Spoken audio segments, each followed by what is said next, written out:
it. There's not much here for this deal. And Rinda, I don't know, was there any other information on this, or was this the only thing on this? In the email, Judah, you'll have a P&L. Yeah.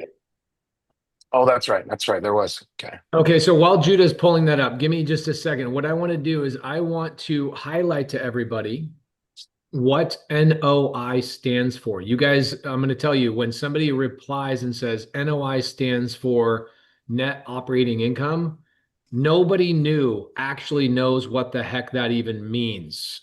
Okay. Here, let's talk about what NOI means. Okay. It means that if I bought the property with cash, okay, I bought the property with cash, all of my expenses, after all my expenses, my payroll, my utilities, my repairs, my marketing, my everything, insurance, cockroach, whatever. Net operating income is the number you would receive in your pocket if you owned the property without a loan. That is your net operating income. Does that make sense? Everybody, give me a yes. Okay. It is the dumb. I'm going to tell you guys something about multifamily and RV park owners. They're dumb. Okay. They can't just come up with simple phrases. They got to confuse you and confuse everybody else. Cap rate, NOI, all of these things. Basically, what NOI means, very simply put, is that if I owned it free and clear, what would go in my pocket at the end of the year if I did not have a loan? And so technically in my mind, it's not net income. They should not be using the word net operating income. They should call it operating income, not net. It confuses new people.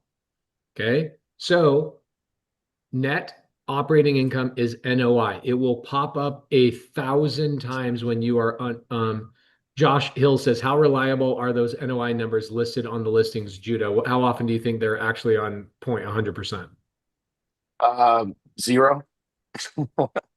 I think that is 100% appropriate to say 0% of these numbers. Guys, remember, anytime a seller, a broker, anybody's trying to get you to buy their property, do you guys believe that they're going to be honest in their numbers 100%, or are they going to make you fact find and try and trip you up? Okay, so these numbers, this is why underwriting is so important. It's why having somebody like Judah is so important, is because he can help sniff out the poo-poo. That's really the broker's job, right? Is they want to paint a pretty picture for you, right? They're trying to sell you this lipstick on a pig sometimes. So that's what we want to dive into, right? And the easiest thing when you guys are looking at these is, what is that total income that's brought in after expenses, right? After everything's said and done, that bottom dollar, what can that afford when you're looking at a loan? And that's the first thing that I'll do is, so if the purchase price on this one was, I think, what was it, 1.5? So you know that you've got to be able to afford a $1.5 million loan based on these numbers down here at the bottom, right? So your net income after all those expenses. Okay, so Because what he means by that, guys, just real quick, is he's saying if your net operating income, okay, is $148,587, like he's got right there in the sheet, that means your loan, if you go get a loan, your loan better total less than $148,587 per year, or you're going to lose money. So let's say, Judah, I go out and I go get a loan to buy this $1.5 million park, and my yearly loan expense ends up being $150,000 a year to obtain a $1.5 million loan. How much money will I make on this property at the end of the year? 150 is my loan cost. Net operating income is 148. So you've got a spread of about 7,500 there, right? Yep. So not a you're looking ton. at 24. You're looking in year 24. I'm sorry, I was looking in year Yeah. 23. So you're saying I'd make $7,500 after my loan is paid.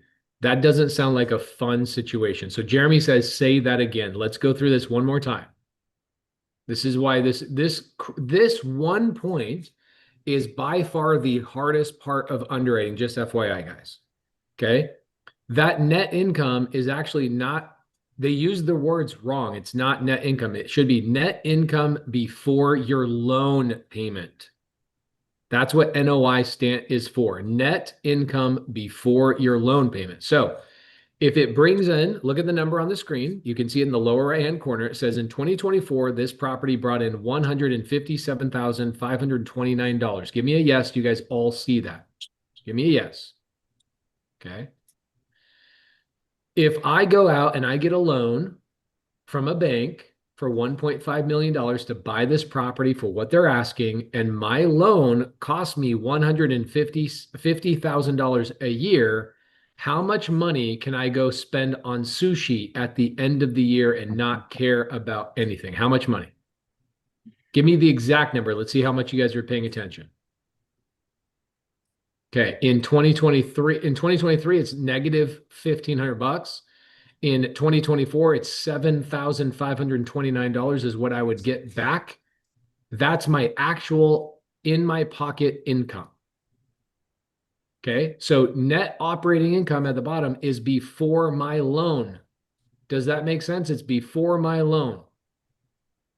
I want everybody to write this down because they will all trip you up. Every one of these multifamily brokers, these RV park brokers, these mobile home parks, every single one of them is going to use NOI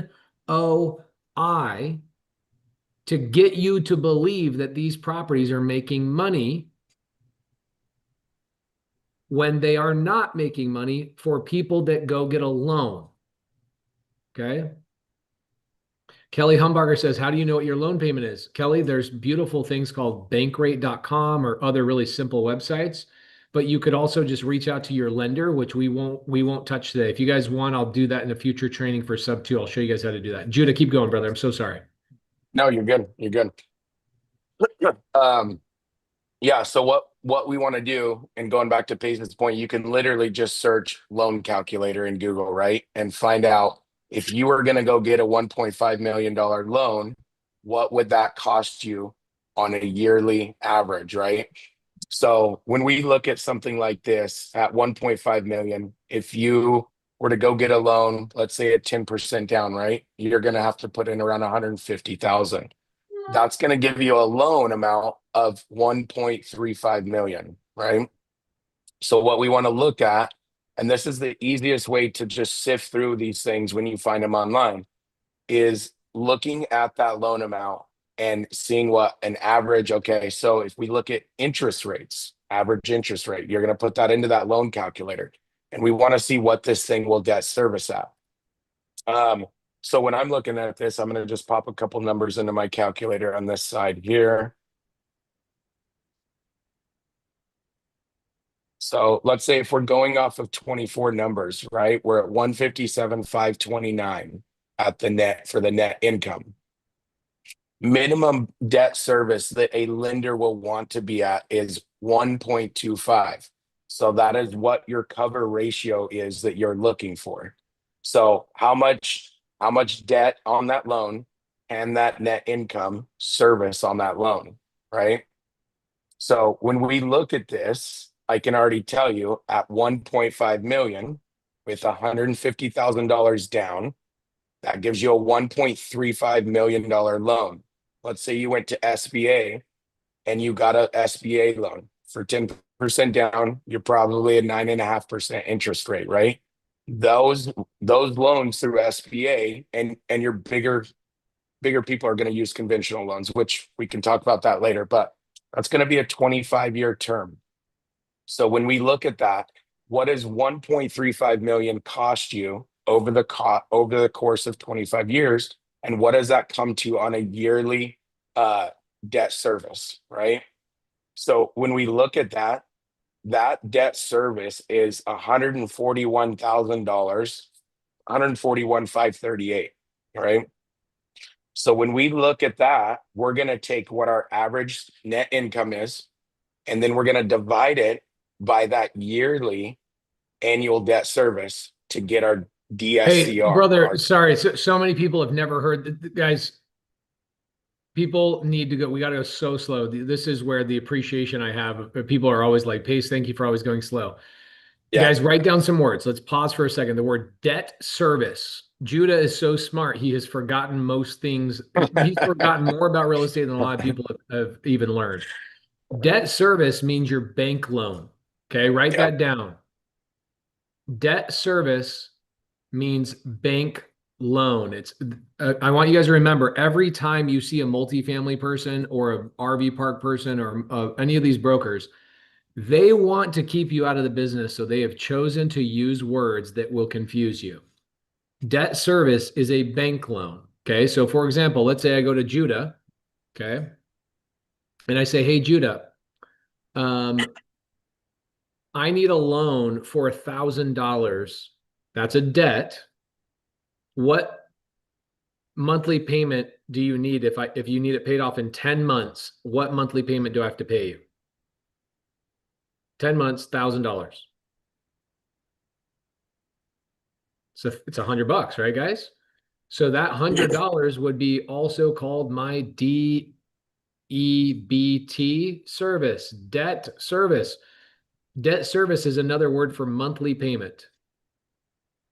You see how these multifamily people hate you? Wake up in the morning and realize these multifamily people hate you so much that they can't just use the most simple language, meaning I got a bank loan. They don't say that. They say, who's your debt provider? Where'd you secure your debt? That means where'd you get your bank loan? Debt service means your monthly payment. Is your debt service is your monthly payment? Give me a yes that we have moved on from these terminologies. We know what they are, and he can say it again. Okay. Got it. Now, DSCR is the last one I'll cover. DSCR. Okay. How do we whiteboard? Can we do whiteboard? Matthew Collins, not today. I will do that for the SubTo students in a deeper dive. Okay. I'm not on my whiteboard situation today. Okay. All right. Okay, so let's cover debt service coverage ratio. It means DSCR. I'm going to pause the side chat. If you have a question, you guys can raise your hand. Carly, will you give people the ability to raise their hand, please? Okay, so debt service coverage ratio is also a really stupid phrase that people that hate you have created. They hate you. Why do they hate you? Because they don't want you to be successful. If they wanted you to be successful, they'd make the terminology really easy. Debt is a bank loan. Debt service is a bank payment. Debt service coverage ratio is basically them saying, I will give you a loan if the payments you receive from your tenants every month supersede the payments you make to me. Debt service coverage ratio, okay? Covering the debt service. Another way to say that is if your monthly payments from your tenants cover the cost that you pay me every month, I will give you a DSCR loan. Give me a thumbs up emoji that now makes sense to you. DSCR. Okay. So for example, let's say I go to Judah and I go, Judah, do you see how hard it is to teach? Yep. That's why kudos to you. Anything I say, I'll let you mansplain it to everyone. Yeah. So let's say I go to Judah for that same $1,000 and I go, hey, Judah, I need $1,000 loan. Judah says, okay, for what? And I go, well, I'm buying a car for $1,000. And I'm going to go turn this into an Uber and I'm going to make money from this Uber. And that money is going to cover your payments. Judah is going to then go calculate how much he thinks I can possibly make. What if Judah finds out that the most amount of money I can make with that car on a monthly basis is $70 a month, but my payment to Judah is $100 per month? Should I say, sorry, that's not a good loan? Or, yeah, that's a great idea. Let me take a monthly payment from you for $100 while you're only bringing in $70. Would a DSCR lender be happy with that type of loan? A loan where my tenants pay me less money than I pay the bank? Yes or no? Do we now know what a debt service coverage ratio is? The bank is looking for you to receive more money from your tenants than you are paying them. Okay. Give me a yes that you understand this. Stop asking the question of what's the ratio. You don't have a problem with that. You now understand what a DSCR is. Let's move on to the next thing. Stop asking questions about things we haven't even gotten to yet. Chill out, newbie people. You guys create more chaos in your life than you need. We've just answered 4 incredible answers to you. You now know what you have. Can we move forward? Give me a yes. We can move forward. I want a yes. So when he says debt service, that's a monthly payment.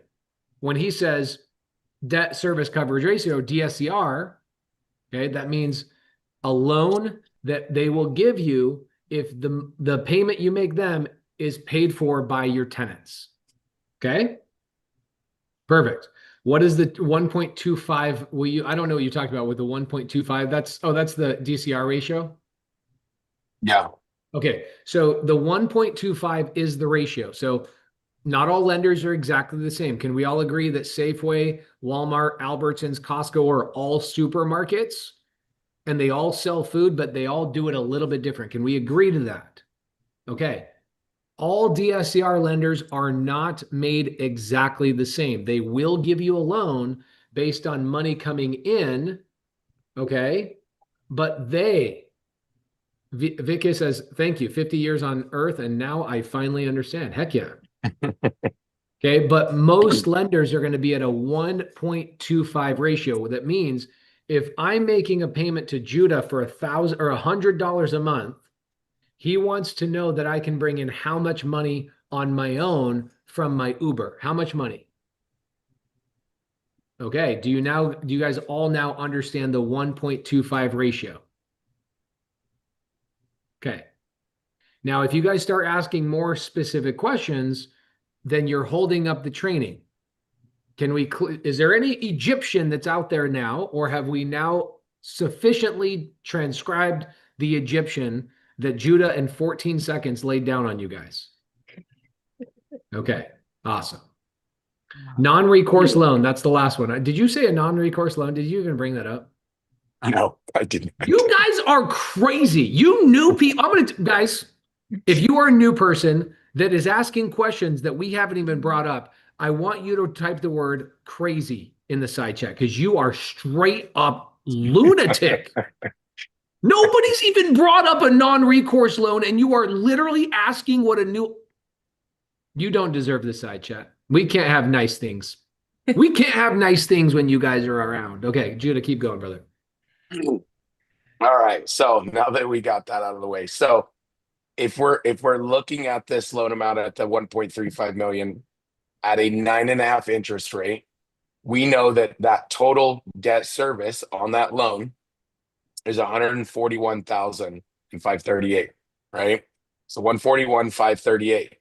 Your average net income on 24 over here is 157,529.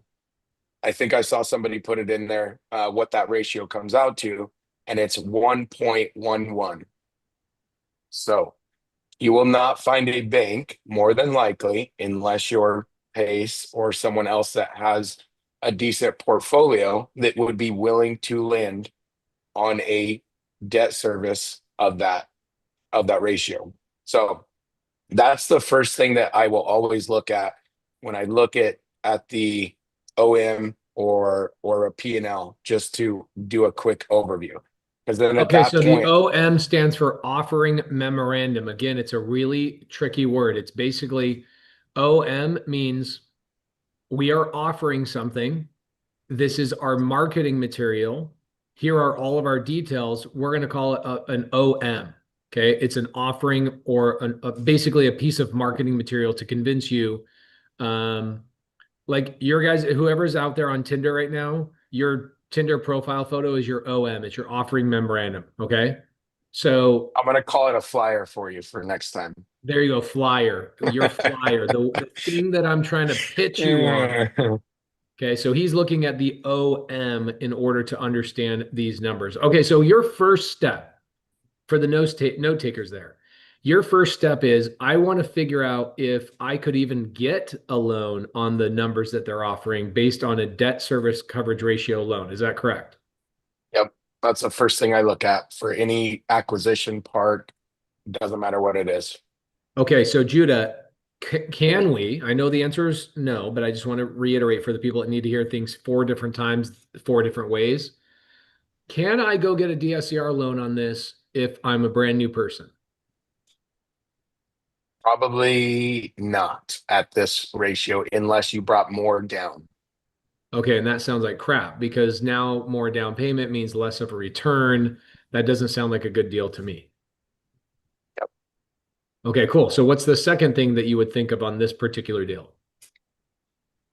So at that, and that's just basing it off of where this gets worse is when you start to look at 24, 23, and then Return. let's say you had a 22 number over here.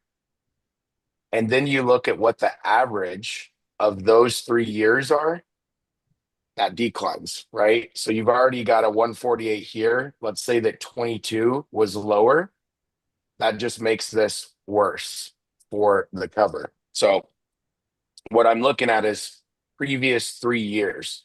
But if I'm just going to look at what they're advertising on their flyer, I'm looking at that net income, the asking price, and what that loan's going to cost me to see if there's even any legs to stand on this. Love it. Okay, so now immediately as a creative finance investor, I know Judah, you are a creative finance investor. Rinda, you're a creative finance investor. We don't get too hung up on the DSCR side of things, meaning we don't go, well, I can't get a loan, so I'm not going to do this deal. In fact, I would imagine that if I know that a DSCR lender is not going to lend on something that this person's marketing, it actually gives me a stronger position to negotiate with the broker and the seller by saying, hey, I know the number you're asking is actually too high for the market. I'm confident in that because I know that the debt service coverage ratio lenders would not lend on this. By the way, guys, I'm not giving you a script. That's not exactly what you're saying to people. I'm just teaching through preaching.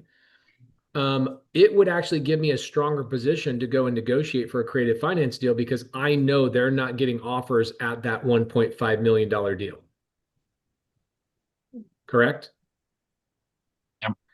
Now, what's funny is this is also the RV park that we called on yesterday, or I didn't call on it yesterday, but I called the broker who represents it. Are you aware of that, Rinda? Huh. The lady I talked Oh, to yesterday, yes, she did say actually, that. and what she said yesterday on the call, which confirms Judah's math already in his first step, she says they need to get rid of it and they're willing to carry like 75 or 85% of the purchase price. So they'll even seller finance this. They already said so, which tells me they have pain and they have not gotten offers at the 1.5 million because what Judah just confirmed is that no buyer that's not, if they're not using creative finance, no buyer has qualified for a DSCR loan because the ratio is off. Can I get a yes in the comments that everybody understands what I just said? Give me a yes. Okay, cool. So it's good. And what I love about what Judah's laying out for you guys is that when you understand how far the ratio is off as your first step, you either A, know where to negotiate on a cash offer, and or B, you know nobody else is even going to come close to this deal. And so you have the green light to go after a creative finance deal. Okay, so Judah, what's your next step? So on that, when we're looking at the rest of this, and this would be diving in, I know that at that point, like you said, there's potential here to get a creative offer, and you could look at blending a creative finance with a traditional loan if you were going to go that route. But those are the main things that I'm going to dive into first. And I don't know how in depth we want to go beyond that, for simplicity wise.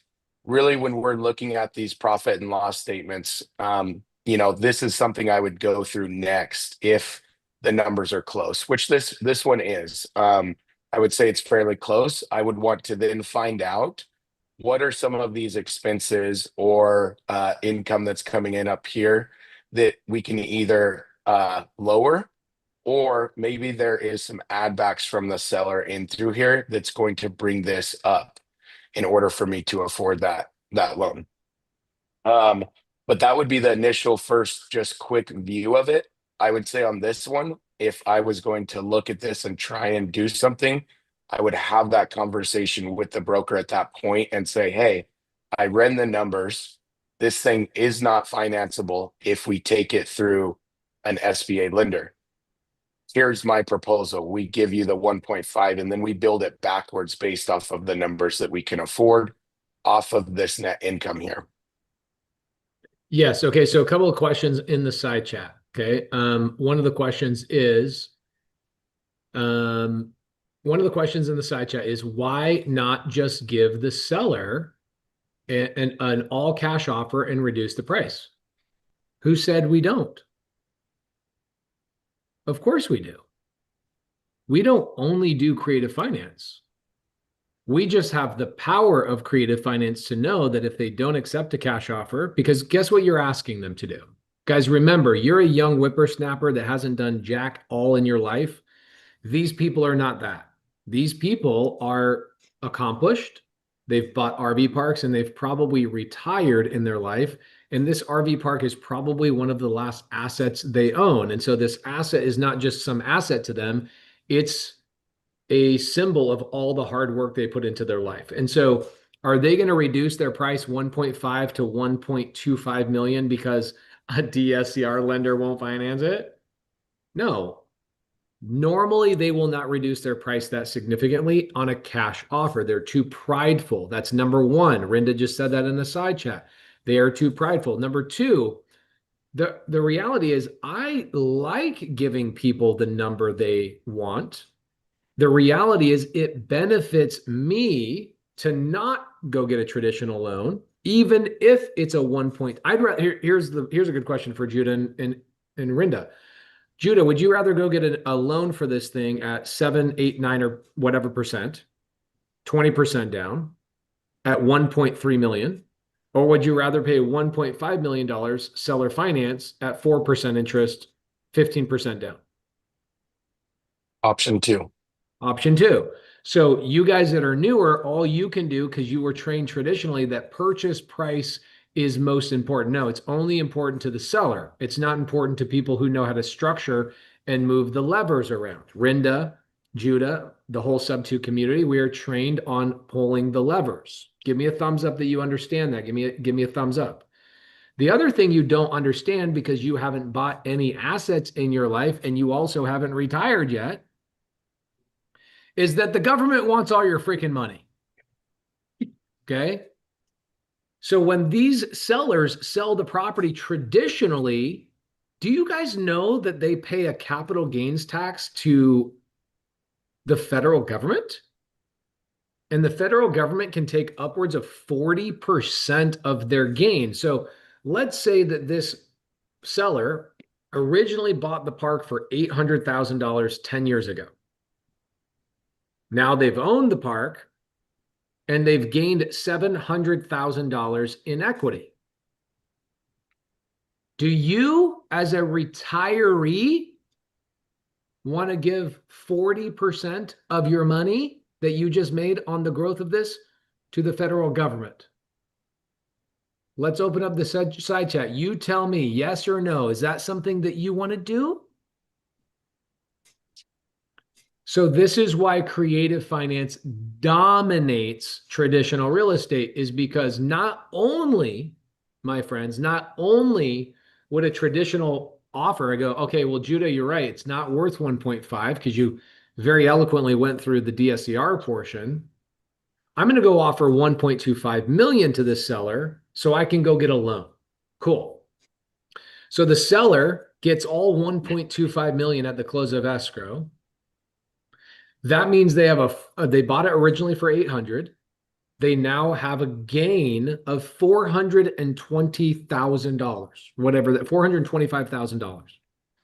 That means the federal government's going to take $170,000 on top of that. So did they even get 1.3 million or 1.2 million? No, they got like 1.1 million.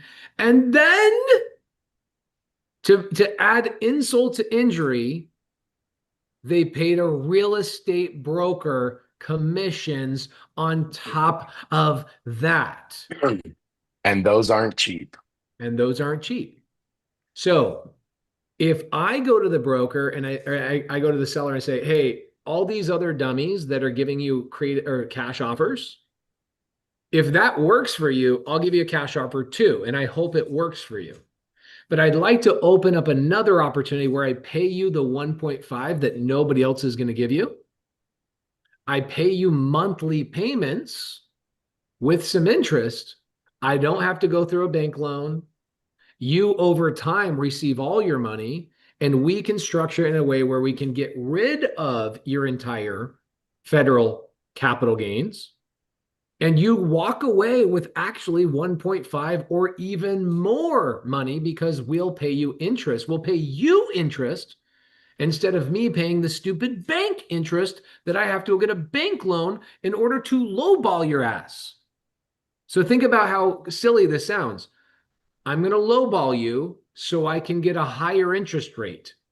And you, the seller, you don't receive any of that interest. In fact, you have to pay freaking commissions and you have to pay taxes on all of that gain. Does that even, when you really understand like creative finance, you will question why somebody would ever accept a cash offer. You will question it. You'll go, why? Why? Have you ever done that, Judah and Brenda? Like, why is this person accepting a cash offer? Yeah. It doesn't make sense unless you need the money right now. But remember what's great about RV parks, guys. RV park owners are majority of the time retirees. They are ready to retire. They don't want to go buy another asset. They don't want to go expand their portfolio. They want to go home, wear their slippers, and they want to eat porridge and dates, prunes. That's another word for prunes. And they want a monthly payment that does not involve them managing the park. So will we give them a cash offer? Yes. But we also have the power of a creative finance offer, which is actually a better deal for us to put a higher purchase price on that piece of paper. Do we now understand the difference between creative finance and traditional real estate? And did anybody just have their mind blown of, wait, hold on. That's the most crazy thing ever. Why are people taking cash offers? It makes no sense unless they need the money right now. They're having an amputation and they're got to pay for a surgery and they need the money. That's the only time that makes sense. Okay. How many people had their mind blown? And by the way, how many of you guys are wearing your slippers and eating prunes right freaking now that you feel like I just exposed you? Okay. Judah, I unshared your screen so they could all see us. Do you want to reshare your screen again? Let's go into the next couple of things that you're looking at. All right. So we'll do, Rinda, which one you want to go with next? You done with that one? Okay. Let's see. Okay. So while she's pulling this up, a couple of questions. Rex Matthew, brother, the person who buys the property and is making payments to the seller, we are the owner. The seller upgrades from being the owner to the bank. Does the bank own your house? If you think the bank owns your house, you are uneducated. The bank does not own your house. You own the house. You just owe them a debt, right? You borrowed the money. Think about this. I can't believe I have to say this for the 85,000th time. Rinda and Judah, I apologize. You've heard me say this for years. Okay? Guys,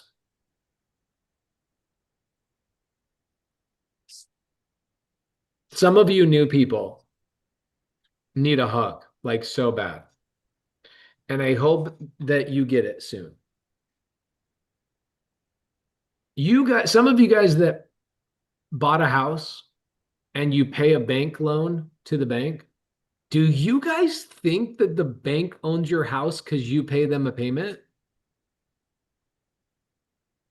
No, you own the house. The deed, that is the document of ownership, the deed is in your name and you make a payment to the bank.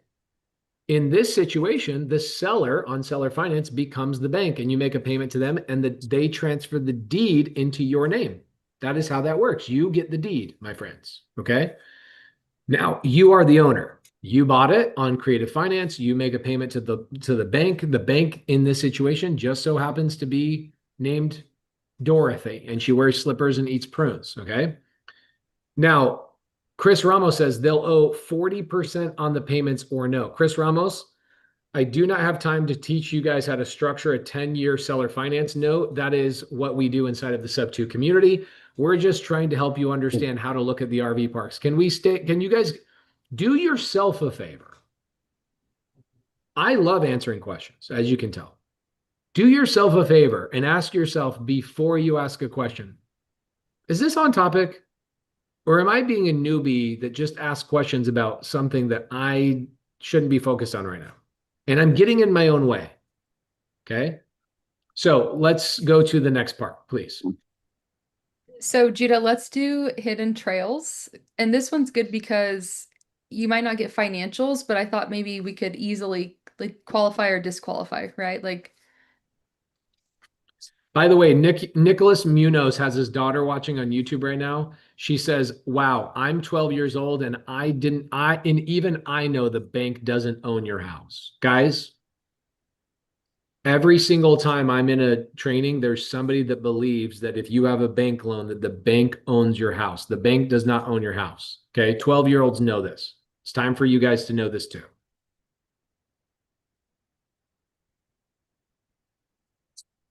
Now, Okay, Judah, so on that Alaska park that yeah. you looked at, do you have a quick way to give me what my offer should be on that deal on a cash offer? Yeah. So Is if we there a were gonna, calculator or a thing that we could look at? Do you have anything that we could go through and tell me what that offer would be if it was a cash side? yeah, we can do that. I can share this with you. This is the calculator that I built out for the team. Just to super simplify it here.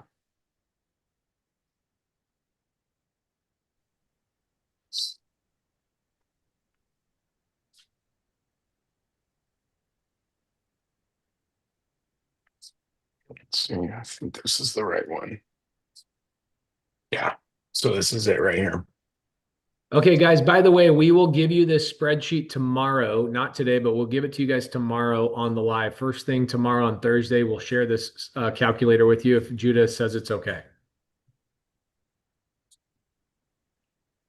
Yeah, so this is, again, you're going to see a lot of this, right? And don't get overwhelmed by this. This is literally when you see financials. So on the flyer that they give you, you're going to see a lot of this broken down in there if there's a profit and loss statement in there. So a lot of this will auto calculate is how I have this built out. So all you're doing is punching in specific numbers. But on this one, if we were going to go where we think we should be for a cash offer, right? And this again, this is going to depend on what type of deferred maintenance is on this property and really how much work's going to be involved to get it to a true operating income that makes sense, right? So we don't know that for sure, but just based on quick numbers, let's say that we're going to look at our DSCR down here, right? Our debt service cover ratio. So right now that's a 1.11. So we know that won't work traditionally, right? And I know none of you really want to walk away with what are we talking, 16,000 a year to run a park, right? So No, if we want to, I'd rather go be a Walmart greeter than run a park for $16,000 a year. yeah, you could go do a part-time job and make more than that. I could So watch cars, this, yeah, for 15 bucks an hour. I could make more money. so we can play with the numbers on our offer amount right here. You're going to see down here on this side that I have a seller finance section. And this is more for if we were going loan and blending seller finance in, and it's going to auto calculate these two. So if you get this and you screw up a cell, it will not work for you. But we're going to play with numbers here, right? So depending on what we want to go down, let's say that we go 1.2 million for the purchase price. and we're going to give them 10% down. This auto calculates for me at 10% up here. So whatever purchase price I'm offering here, if I'm going to offer 10% as my down payment on a total loan amount, or if we're going to go cash, a full cash offer, I'm going to completely wipe this out. The thing for me is I want to look for a park. Here's what I'm okay with, like maybe running 2 parks to quit my job. But really, I'm looking for parks that are like one and done. For me, I'm like, here, let's look at the side chat, Judah. Let's check this out. Let's do kind of a goal here. Guys, if for the most part, how much money would you guys need to quit your job? Not like be the richest person on the planet. 25 grand, get out, get the hell out of here. Um, 6 figures. Okay, so let's do $8,000 a month is what my goal is to make on this park. What would have to be our price to buy this park at its current income level and get a loan? What would have to be my $8,000 a month is 100 grand a year. Okay. So we're going to go. It's going to be really low, by the way, guys. It is. It's going to be pretty low, especially on a park this size. So let's just do a rough estimation here, right? So we know this is what this is bringing in, right? Yep. So let's see what 750 looks like.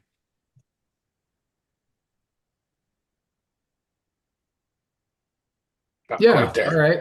That seems. Oh no, actually, you'd have, in order for me to make $8,000 a month net, I'd have to pay less than $750,000 for this property.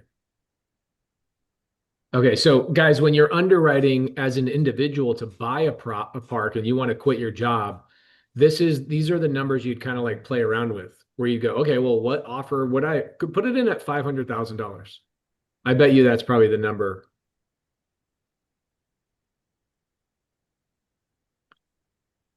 Close. Okay, yeah, That's there pretty you good. go. Yeah. You'd make $105,000 a year running this park in your pocket if you got a loan, if you bought it for $500,000 with a loan. That doesn't sound like a good deal. Now, where is the value in these parks? Okay. A lot of people will try and convince you, especially brokers. What they'll do is they'll go, well, you can improve the marketing. You can do the thing. You can do the blah, blah, blah, blah, blah. Guys, I don't care what you do to this park. You're not going to double the revenue of this park to get to a point where you can retire off of this one park. Now, if this is an addition to your other parks, let's say you're like Rinda. Rinda's got the largest RV park in Alaska. Let's say that park is netting them $15,000 a month. I don't know what it is, and they just bought it, so it's probably they probably don't have all their financials straight yet. They got to go through the full season to truly understand. It's netting over 500,000 a year. Stop bragging. No. Okay, that's incredible. So if I'm Rinda, I would potentially only look at this park if it was close to my other parks and I could add it as supplemental income. I would not buy this park as my first park, because the park you guys just bought is netting $500,000. Guys, give this woman some love that she bought the largest park in freaking Alaska and is netting $500,000 a year. Are you kidding me? That's your entire city's income. Everybody that lives in your city doesn't make $500,000 combined. We find good deals. Somebody asked, is she married? Yes, she's married. I've been fishing with her husband. He's a badass. And the thing is, if I'm new and I'm looking at this park before we move to the second park, if I'm new, here's a couple things I would do. I would go to somebody like Rinda and I'd say, hey, Rinda, I found this park. It's kind of a smaller, like mom and pop type of park. And I would ask Rinda, do you have any buyers that might want to buy this because it's close to their other parks, Or maybe because Rinda talks to so many brokers, she talks to so many owners, maybe there's an owner that wants to add this to their portfolio. But this is definitely not a park that you want to own if you are doing it virtually. Anybody want to own a park in Alaska that makes $16,000 a year? You have to remotely manage? No. So you would maybe try and find a buyer for it, or find somebody like Arinda who would buy it as an additional RV park in their area. I would even say this is too small for you guys. Oh yeah, this is we passed on this. It's a good one to share for people to look at because had easy financials, but Okay. Awesome. So here's what I would do with this, guys.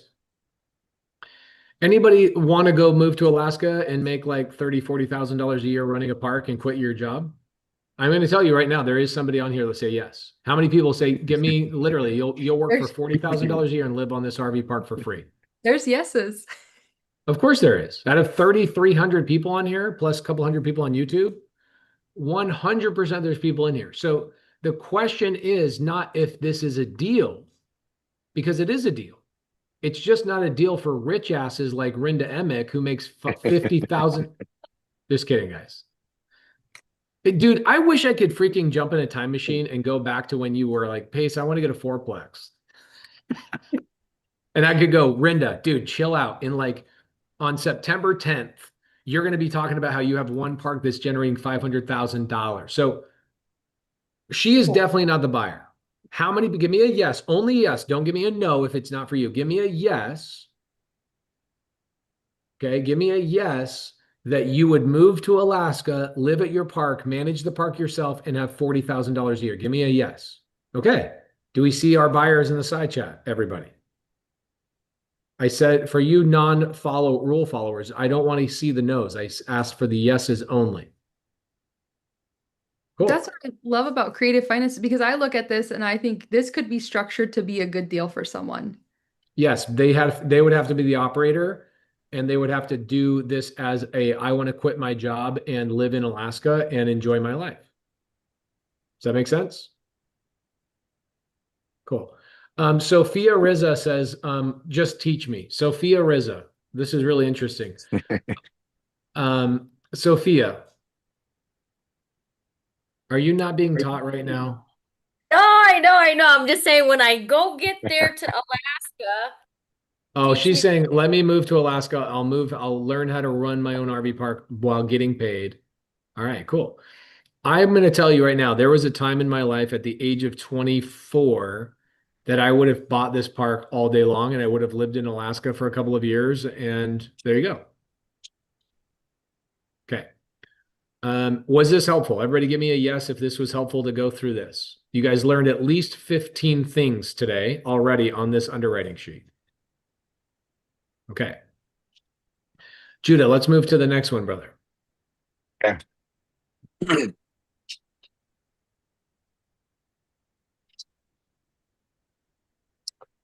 Hidden trails. So this one's also, and I got bad news. That other one was actually in Texas as well. So it was not in Alaska.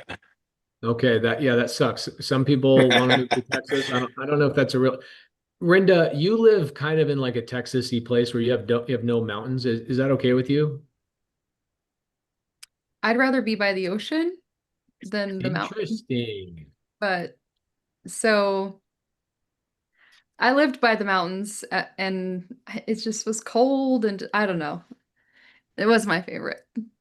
Okay. All right. So Judah, here's what I look at. Just listening to Judah, the ninja underwriter, in my first bunch of teachings from Judah, I immediately look at the NOI, right? NOI, remember, guys, it means if I bought this property for $3.5 million with my own cash, every single year, this thing spits out in my pocket $316,807.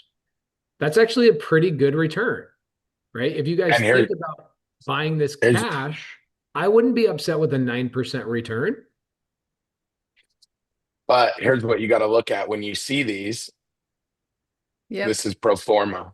There we go. So what does that mean? That means it's lingerie. We're lying to you. We're dressing this up with lingerie. We're lying to you. It's not really what you think it is. Yep. It basically what it is like if everything works out perfect, this could be your NOI.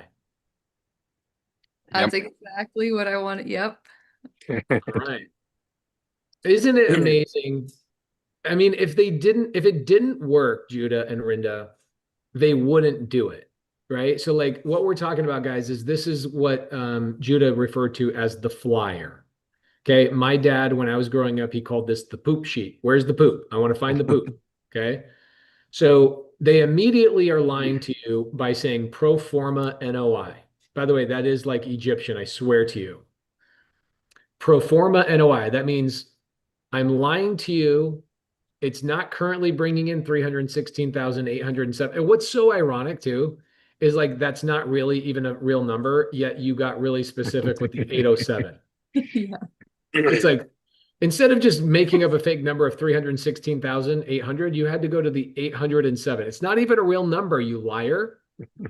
So much time spent out on building like projections for pro formas, and it's like I would never buy on pro forma. Never, because they're lying to you, right? So Joseph James and Brian Davis, congratulations. You guys must have a marketing degree from some fancy schmancy school. And only, they can I tell you guys why this works? I'll tell you a broker about 7 years ago told me why the pro forma NOI works. He says, Pace, you are not the buyer. We are looking for a bigger idiot than the person who's asking us sell the property. I'm like, really? And he goes, yeah, they were idiots to buy it in the first place. And so now our job as the broker is to find a bigger idiot than the person who's selling it right now. Okay. It's kind of like I've been looking at RVs lately, and the salespeople for RVs are like, well, retail value is 500, but your price is 280. I'm like, okay, then retail price is 280. They're like, no, no, no. What you don't understand, Pace, is this RV is worth 500. I'm like, no, it's worth what people are willing to pay for it. And I'm not willing to pay 500. And you're literally telling me you'll sell it to me for 280, which means it's only worth 280, maybe. Guys, this is part of underwriting. And if some of you engineers out here that work at Motorola and have flip phones that are Androids that are like, please get to the spreadsheet. Don't even get to the spreadsheet if you are not aware that you are immediately being lied to on the front page. Okay, so Judah, how do we prove this pro forma NOI thing wrong? Let's look a little bit further. And one thing I would see too, like right away, I can look at this cap rate at 9%, right? Knowing where interest rates are, if I was gonna go get a loan, I've got to have a loan that's gonna beat that. So that's the other thing I'm gonna see right there too. As we look through here, I'm gonna assume there's probably not any financials on this unless it's pro forma. Can you Okay, go so back we to have the some, photo just real fast? I just got to I yeah. got to talk some crap real fast. Go up one more. Whoever they hired to take a picture of the bench right there, like, could you at least get the full bench? Like, you're missing part of the leg on the left-hand side. It's not cropped normally. Like, do you guys see how bad this is? This is so bad. Go to the next photos. This is definitely decorated by a man. I can tell you that right now. Okay, yeah, like not too bad. They got some drone shots. That means somebody knows what they're doing. But like, why not give me full shots of the full building on the upper left-hand photo and then the photo underneath that? Why are you giving me 3 shots of that same building, but like just pieces of it? Whoever did this is obviously not a marketing professional. They didn't want to pay a couple $100 to get it done. Keep going. I'm sorry to cut you off. You're good. So this is your site map. Cool. Drawn by my daughter Corbin with crayons. I love it. Current rates, market rates. Okay. Love it. Here they are. Here's your magical numbers. Okay, so this brings in, oh, this is so interesting. So that's their market rate right there in income. So they're taking what they think the market rate would be. Interesting. So they're saying the potential rental income. Then what they're saying is it brings in $495,000 a year and has an net operating income of 316. So your net profit or your profit on a deal like this, they're basically saying is like 60% margins. So let's go through and I'll show you guys where they're missing information. So advertising and marketing, yeah, $600. Yeah, we're fully aware that all your advertising dollars for the whole year is $600 because you're taking photos with those plastic Kodak cameras you get at the supermarket where you have to crank it before you take a photo. That's your camera. I got it. Your insurance, $5,400. That's probably accurate. Internet and telephone, probably accurate. Landscaping, probably accurate. Legal and professional services, probably accurate. You're not really running into a lot of lawsuits. Miscellaneous, 2,000. Bro, are you kidding? That's $2,000 per miscellaneous items. That's light. Their payroll is 30 grand a year. Now, I'm going to tell you guys what they're missing here.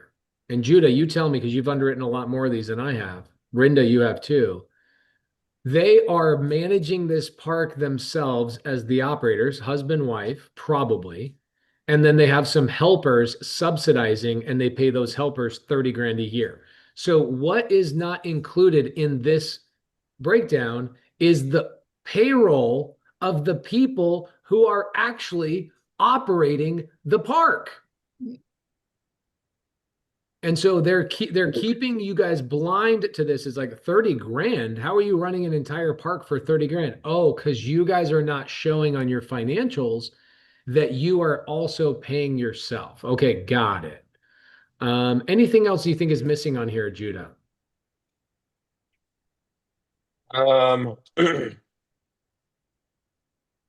With that, without seeing a P&L, I mean, more than likely they're probably running some personal expenses through this as well, would be my guess.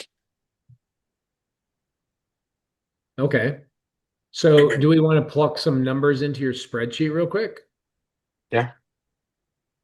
Let's find out what we would have to buy this for. Now, this is why buying a bigger park is better. Okay. While Judah's kind of working out some numbers, Judah, I'm going to take your screen off for a little bit and I'm going to do a little screen share on mine. Okay. So when you guys are looking for buyers and you're talking to buyers, kind of like a Rinda or a Judah or a bunch of other people we're going to bring in here tomorrow, you got to have to understand what are their goals. And the problem with Rinda, she's now become spoiled. Okay. She's my sister. I can say this to her about her. She, okay, a couple of years ago, just wanted a little measly fourplex, a little sixplex here and there. Now this girl won't even look at something that's not making her $20,000 a month. And that's freaking awesome. We should all be spoiled. I already know if Rinda's my buyer, I'm not going to waste my time sending any of this crap to her. I just won't even send it to her. So everybody that's newer, I want to teach you something very important. When you don't pay attention to your buyer's buy box, expect your buyer to not reply to your messages. No, Rinda does not have time to reply to 400 messages today. She has time to reply to the messages of people that followed the instructions. Rinda, isn't it frustrating when you go, my buy box is this, and then somebody sends you some little like rinky dink RV park just because they saw a listing, they think it's an RV park.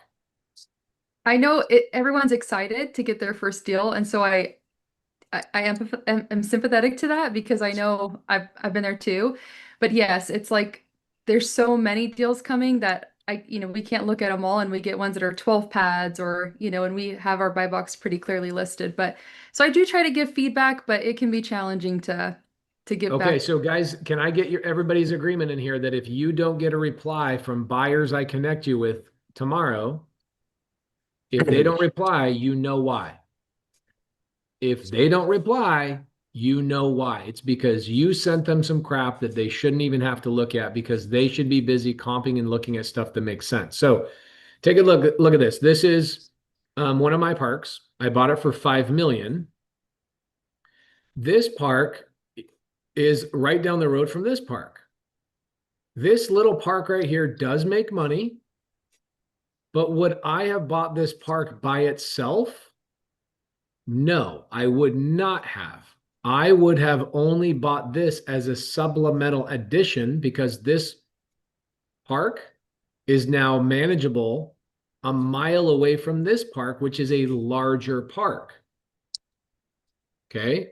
So people need to understand, yes, I will look at some smaller parks, but it better be right next to something else I already own. I have a lady named Jen who lives in the bigger park, and she goes and visits the other park 3 times a day, first thing in the morning, at lunchtime, at the end of the day. Do you understand why I would buy a smaller park if it's closer to my other park?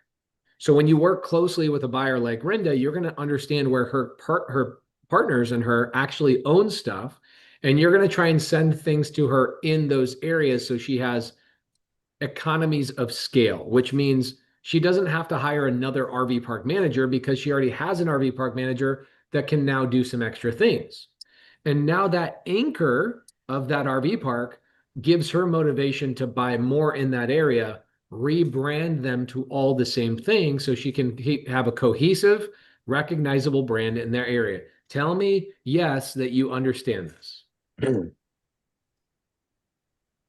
Okay. Judah, go. Sorry, you can share your screen. Let's go through that again. You want me to share the calculator? Yeah, like what would make this a good deal? What should we be offering? Let's go through that. Yeah. And by the way, these are fake numbers. So you made a really good point earlier. You said I need to see the financials to see what the heck is actually going on. And they put in there what their current rates are, which I think were like 793 per site. And then this is their projected, right? Their pro forma. So the 825 here off of 50 sites, this is our potential, right? Of what they're saying this thing could go to, which is 495. What their actuals they're saying based off of their current rates, which is like 733, I think is what I saw in there. This is why I have this 439,500. And you can see how I change this. If I go 733 here, I'm pretty close. It might have been a 735 or something like that, but right in that range, right? So this is where what they're saying their current income could potentially be, right? They're saying there was also 20% vacancy. So I'm going to put that into my calculator as well and show 20% vacancy rate. So we've got a $87,000, almost $88,000 loss in vacancy. So this is what actually brings our total income to 351,600. Now, I'm not going to mess with what this is, but there's nothing on there for what they have. This is our total gross income, which is the same number here that we get after our vacancy. They're saying that they have other income of $9,600. So we're What going are to they add doing? that in Like there. selling weed to like locals or something? Like they like have a little weed drive through or something? Yeah, it All might be a right. drive-through liquor store in Texas. Yeah, I like it. There's nothing in here to say. It just says other income. So you don't really have any sort of view of what they're saying that this income could be. But for sake of this, we're going to add it in here, right? And pretend that's actually income that they're currently getting. So our total is 361,200. Now we're going to go off their expenses on their pro forma financials as well, right? So they had $88,793 on there. Now, here's one thing that I do. That not saying everyone has to do this, but I build this into my calculator because most RV park operators are going to account for this, right? So these are your annual Capex reserves. So what I do on this is I have a little calculator with a drop down here. And I'm going to assume this is the lower end park. So we're going to say $250. What this does is this calculates 250 bucks by however many sites I have. And I can change this. Higher end parks, luxury parks, those are going to be in the $750,000 per pad. And Rinda can speak to this more and probably, knows more about this than I do. But this is what I'm going to auto basically build into my calculator because they're not accounting for this on a monthly basis, right?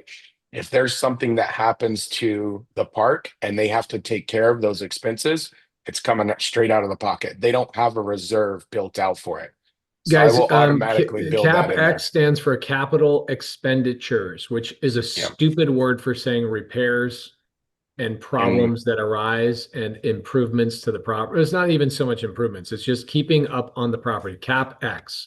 Okay. Yep. By the way, guys, these multifamily, RV park owner, mobile home park brokers, do we all agree that they have a massive superiority complex? They want to be like, they want to walk around like, yeah, my CapEx and my DSCR and my NOI. Hey guys, hey, how's Todd doing? Todd needs to be my boy. Oh yeah, what's the name of your boy? I named my boy NOI DSCR, CapEx.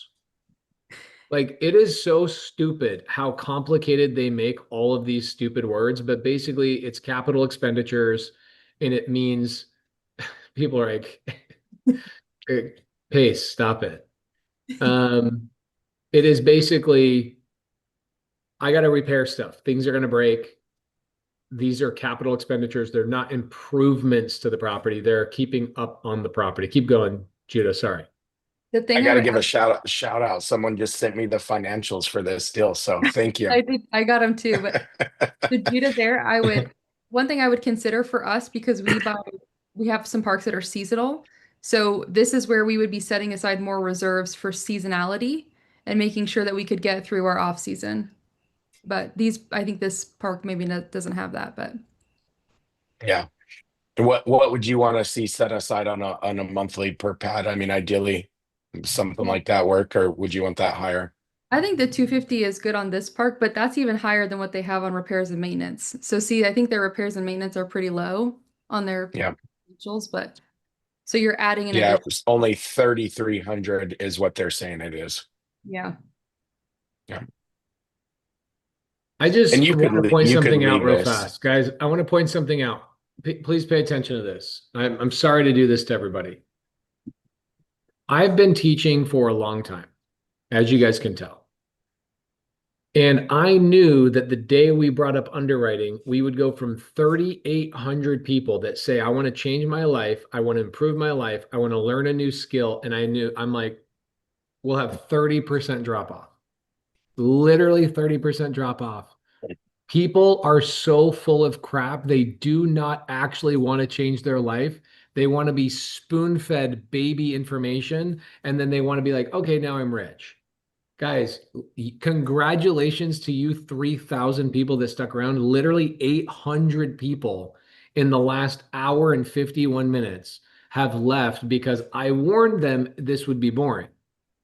Oh my gosh, it's too much information. Wow. Think about, when was the last time you were in a room with 800 people?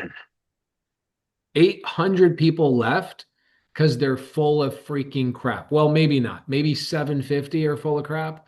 50 of them are like, I got to pick up my kids. That's cool. But the other 750 are full of crap. They're over on Netflix right now watching some show they got to catch up on. So congratulations to you guys. This is why there is no such thing as competition. I'm telling you so clearly, you are here live. There is nothing that feels like competition when you actually just show up and do the thing, because all of the people that show up and do the thing, we all become friends with each other and we collaborate and help each other out. All the freaking losers that never took any action are the ones that are like, oh man, competition sounds hard. And then they leave. Can't even hang out for 2 freaking hours on the most important lesson you could have learned this entire week, which is underwriting and some steps. Oh, I'm lost. Bye. The second people are not entertained, they check out. And that's not you guys. So kudos to you guys. All right. Sorry, I took your screen share off. Bring it back up here. You good?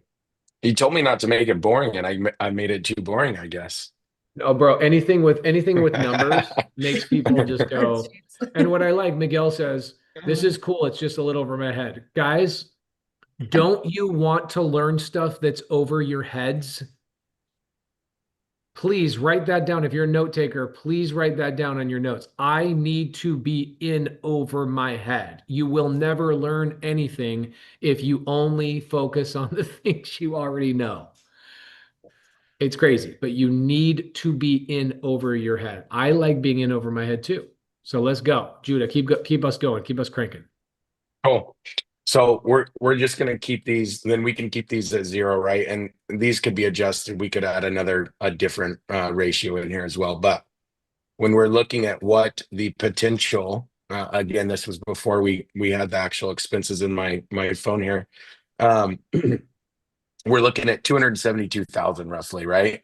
Of what our net operating income is. And that's where we're sitting at.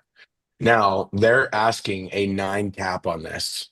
So that's what their current ask is. So if we look at what their average is, which we're just going to go off the single year at a 9 cap, the estimated value is showing $3 million, right? And that's based off of what they're asking and what the realistic NOI looks like, not the 395 or 495 that they were saying. Interesting. 316 is what they were saying. 316,807. So you'd go from 316,807 on the pro forma to, if these numbers are accurate, down to 272,000. Okay, so what do I need to offer on a cash offer to make this make sense for me if I want to make, let's say, $8,000 a month net in my pocket? So this is where we'll come over here to this calculator, right? We're going to go get a loan. We know that right now, based on what our DSCR is, this is not going to work even at 3 million, right? So, and this is even with the 10% down, right? If you go SBA, if you go conventional, bigger down payment, right? And then those numbers will change a little bit. But if we're going to try to put in, roughly $90,000 to $100,000 in our pocket, we've got a long ways to go. So our debt service has to shrink quite a bit. So let's call it, what do we say, 175?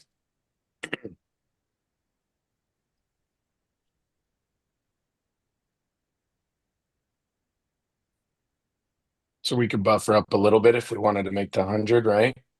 So let's put it at 2 million. It gets us pretty close right there. Okay, so what you're saying is, in order for me to buy this property and take home $100,000 roughly per year, I would have to buy this property for $2 million. Okay, so guys, this is where, at least from like a basic underwriting perspective, by the way, Donald Lee says this has to have a recording, just need for clarity. If you are in the SubTo community, these will go in the vault. But guys, I'm telling you, everybody in the SubTo community, say me, you're in SubTo, say me. Okay. You will have a full 12-week class all around RV parks coming up in the next 30 days. We also have 4 underwriting classes every week live where you can raise your hand. The educator, one of the other SubTo members, can call you up, see you on camera, and you can go through your deal. That happens 4 times a week. So if you're in SubTo, you're taken care of. Don't worry about that stuff. Okay. If you're not in SubTo, tomorrow's our last day of this basic training that we're leaning into. And then what will end up happening is SubTo will release a full RV park class, just like we have on mobile home parks and multifamily and all of the things using creative finance. So what I like about this from a basic perspective, we'll give you guys a spreadsheet tomorrow, whether it's I've asked Judah and other people in our community. We have a large community. Our total community, top tier TC, Gator, and SubTo is about 30,000 people. We don't like having 85 different spreadsheets in our community. So I asked Judah, I said, hey, let's make sure your spreadsheet is the spreadsheet everybody's going to be using inside of SubTo. And so we'll make sure you guys have that spreadsheet. And then when you guys are in SubTo, we'll have the live trainings. We'll go through and go through and go through and go through and go through. Within 3 weeks, you'll be like, I'm an underwriting ninja. Like I can look at a deal and I can tell what the cash offer is, and I can ask the right questions to figure out what the creative offer is. And then I can go work with members in SubTo that have been there for 2, 3, 4 years and do a deal with them, right? Partner up with them. But what I like about this is that you change a couple of numbers. You're not building a whole spreadsheet. You change a couple of numbers, and I can kind of back into whether I want to buy this deal. I would, if I'm like a regular human being, husband, wife, couple of kids, I want to move across the country, quit my job. I'm not going to go and do that for less than $100,000 a year to run a park that I own. And so for me, I'm going to try and figure out what are the numbers that would make me $100,000. And that's how I determine what would make sense for me as a buyer. For me as a buyer. Now, I also know this is overpriced. Okay, so I would give them a cash offer, but I would also simultaneously give them a creative finance offer and go, I'll pay you the 3.5 million, but it needs to be on these terms. Otherwise, I'm going to give you a 2.1 million cash offer so I can know that I'm going to make $100,000 a year after my mortgage payment. Okay, very simple. Those two things, cash offer 2.1 million, or I'll give you a creative offer at 3.5 million. And it really helps everybody kind of back into and reverse engineers into those things. Rinda, do you have any parks that I can buy? I think I do, actually. I was gonna have you call on one yesterday. I got carried away making calls. Can I call? I'll call them. How many RV parks do you have that I could call on? Like maybe on a SubTo family night, where I just do like 4 or 5 hours of calls. Enough for 4 or 5 hours of calls. Okay. Can you and I work something out in the next week where I do a SubTo family night and I literally just call 10 of your sellers on RV parks? Let's do it. Do you have any RV parks that I could buy as a buyer that I could buy that I can make $15,000 to $25,000 a month net?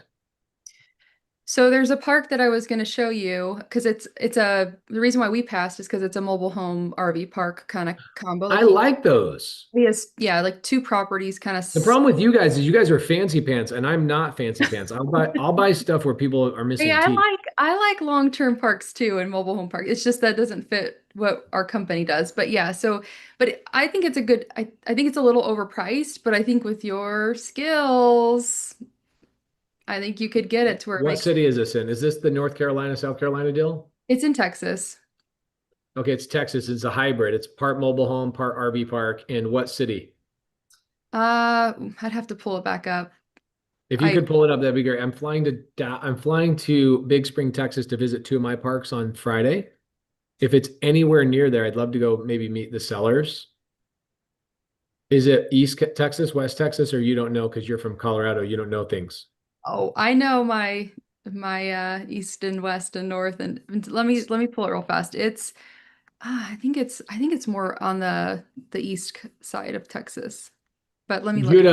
Judah, while she's pulling this up, I know you do a lot of things for people in the SubTo community. You help them get loans for buying businesses. You do a lot of underwriting for a lot of people. Even my team, once we get on, we're getting ready to buy something, we go to you, Judah, and go, hey, will you do the final underwriting on this? What do you want more of right now for people in the SubTo community? What do you want more of people to use you for? So Darren Yee and I really are who does all of the underwriting, and it doesn't matter what it is. I think we're pretty much open to just about anything, right? So our bread and butter when we started, doing this with Everbridge was business acquisitions. But obviously, there's a growing need, I think, for people understanding financials and understanding what makes a good deal. and it really doesn't matter what that is. We've looked at hotels, motels for people, RV parks. Business acquisitions are what get brought to us majority of the time. We've funded quite a few deals. I think we're over 7 million funded this year in business acquisitions. Um, so for us, I think the biggest thing is if it's in the financing space, we'll play ball. So Okay, love it. Miranda, did you find it? It's just west of Austin. So like maybe an hour, a little less. So it's kind of far from Big Spring, but What's the name of the city? do you want me to say Oh it? no, don't tell. People are so bad. Like I know. It's like, if it was a SubTo Zoom, I'd say yes, but the fact is, yeah. okay, that's pretty far from Big Spring. I wouldn't be able to make it. Yeah. It's big enough I could make like 20 grand a month? So it's doing um I think it was just under 500,000 NOI. I have to pull it all back up. Do you know Sorry. why are they broker represented or direct to seller? Actually, it's a wholesaler who I invited him to this call because he's not in the community and he should be. He's direct to seller. Okay, I will not buy it from him.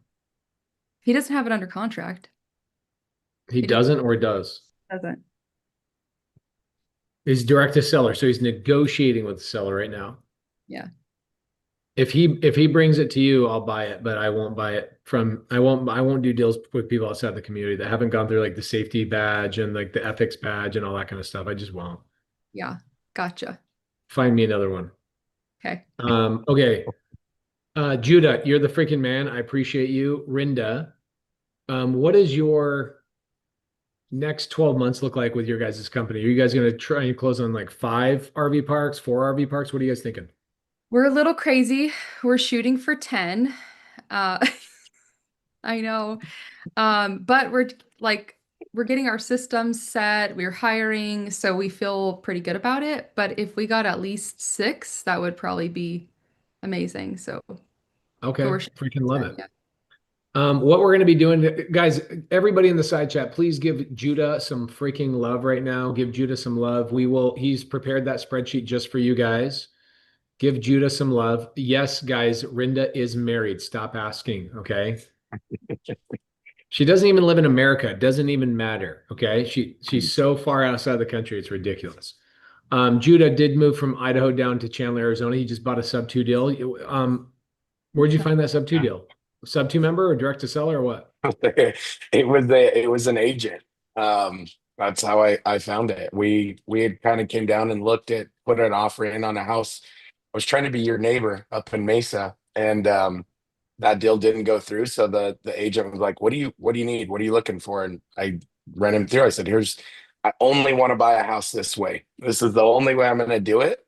Here's my kind of criteria that I want to look for, and that dude went out and found me a deal. And that's what's so crazy about going from Idaho to Arizona. We had looked for a house in Idaho for 2 years, and it was tough to find the area that we wanted. I mean, it took me a month and a half to find a house down here in Chandler. So I love it. Dominique says, after watching this, it's making me want to quit being a realtor and just go into SubTo and creative finance. Yeah, you're not the only one. Okay, so a couple of things I want to point out. For everybody in SubTo, I want to let you guys know this is just the warm up for the full RV park training, where some of it will be pre-recorded to kind of knock out some of the terminology, and then we'll have a lot of live sessions to go through and get everybody up to snuff, especially on the underwriting stuff.